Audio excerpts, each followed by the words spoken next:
दोस्तों दौर हाज़िर में फॉसिल फ्यूल जैसे कि ऑयल, गैस और कोयले का इस्तेमाल बहुत ही बढ़ गया है, जो कि किसी भी इंडस्ट्री को चलाने की बुनियादी ज़रूरत होती है।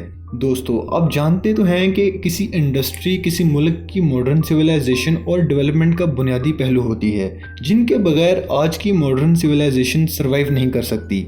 इन इंडस्ट्रीज़ को चलाने के लिए ऑयल, गैस और कोयले का इस्तेमाल किया जाता है, जिनसे ग्रीन हाउस गैसेज जैसे कि कार्बन डाइऑक्साइड, मीथेन और नाइट्रस ऑक्साइड खारिज होती हैं, जो कि आहिस्ता आहिस्ता ज़मीन के गिर्द एक गलाफ की शक्ल इख्तियार कर लेती हैं, जिससे सूरज से आने वाली हरारत ज़मीन पर आकर ट्रैप हो जाती है और ज़मीन का टेम्परेचर इंक्रीज़ होना शुरू हो जाता है, जिसे हम क्लाइमेट चेंज या ग्रीन हाउस इफ़ेक्ट कहते हैं। दोस्तों इस क्लाइमेट चेंज का हमारी ज़मीन और ज़िंदगी पर क्या असर पड़ता है, आइए जानते हैं इस वीडियो में। Hello friends, welcome to our channel Haider digital factory.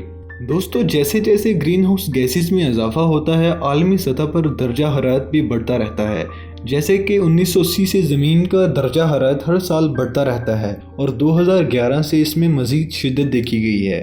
दोस्तों टेम्परेचर के ज़्यादा होना मुख्तलिफ बीमारियों को जन्म देता है और तरक्की पजीर गर्म ममालिक में ज़िंदगी को दुश्वार बना देता है, जिसकी मिसाल आप पाकिस्तान, इंडिया और बांग्लादेश से ले सकते हैं। दोस्तों ज़मीन का टेम्परेचर ज़्यादा होने से तूफ़ान शिद्दत इख्तियार कर जाते हैं और नमी के वाफिर मकदार में आबी बुखारात बनने से ज़्यादा बारिशें होती हैं और सैलाब वगैरह आ जाते हैं, और ज़मीन का ज़ायद टेम्परेचर कम सैराब इलाकों में मज़ीद पानी की कमी का बाइस भी बनता है, और इस वक्त पाकिस्तान भी इन्हीं हालात से दो चार है।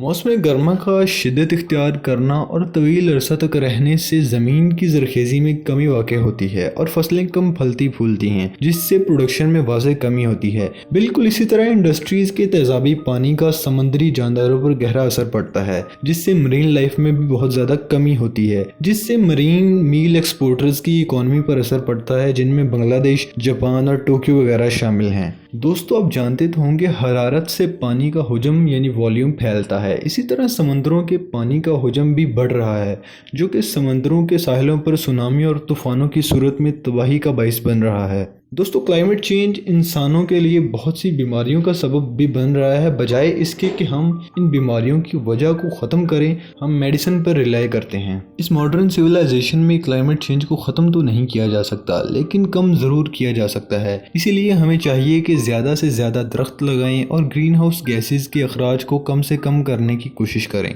जिससे हम कई बीमारियों और कुदरती आफतों से महफूज रह सकते हैं। दोस्तों अगर वीडियो पसंद आए तो लाइक और सब्सक्राइब करना मत भूलना।